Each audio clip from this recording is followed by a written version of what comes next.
June 1. యెహోవా యోసేపునకు తోడయుండెను గనుక అతడు వర్ధిల్లుచు. ఆదికాండం 39:2.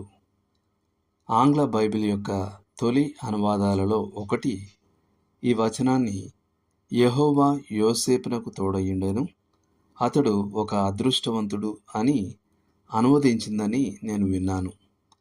బహుశా ఆ సమయంలో అదృష్టవంతుడు అనే పదానికి వేరే అర్థం ఉండి ఉండవచ్చు.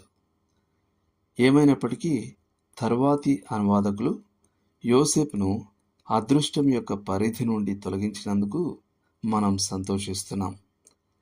దేవుని బిడ్డకు అదృష్టం అనేది లేదు. అతని జీవితం ప్రేమగల పరలోకపు తండ్రిచే నియంత్రించబడి, కాపాడబడి మరియు ప్రణాళిక చేయబడింది. అతనికి ఏది యాదృచ్ఛికంగా జరగదు.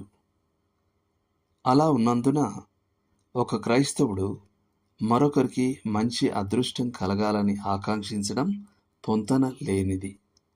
అలాగే అతను నాకు అదృష్టం కలిసొచ్చింది అని కూడా చెప్పకూడదు.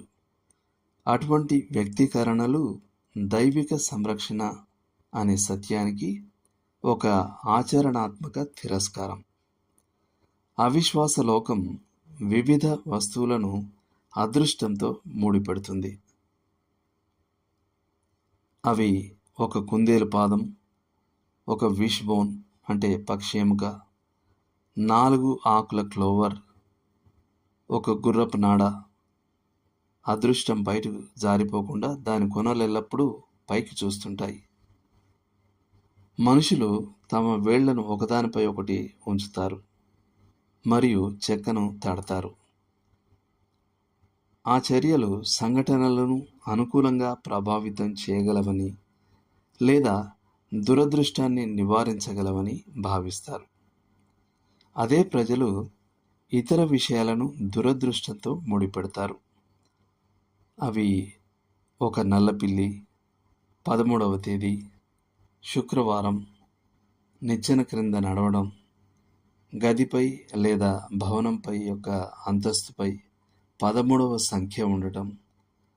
ప్రజలు అటువంటి మూఢనమ్మకాలకు బానిసలుగా జీవించడం గురించి ఆలోచిస్తే విచారంగా ఉంది.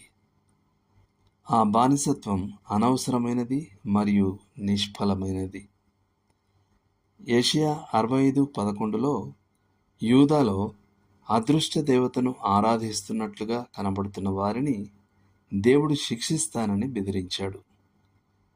నా పరిశుద్ధ పర్వతమును మరచి యెహోవాను విసర్జించు వారలారా, అదృష్ట దేవతకు బలను సిద్ధపరచు వారలారా, విధి దేవతకు పానీయార్పణము నర్పించు వారలారా, మిమ్మును గూర్చి నేను తీర్పు తీర్చియున్నాను.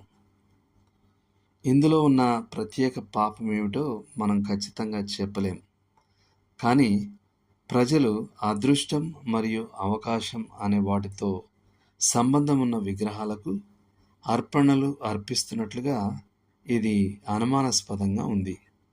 దేవుడు దానిని ద్వేషించాడు మరియు ఇప్పటికీ ద్వేషిస్తున్నాడు.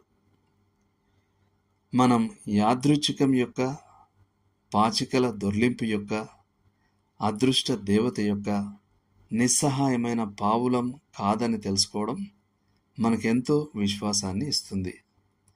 జీవితంలోని ప్రతిదీ ప్రణాళిక చేయబడింది, అర్థవంతమైనది మరియు ఉద్దేశపూర్వకమైనది.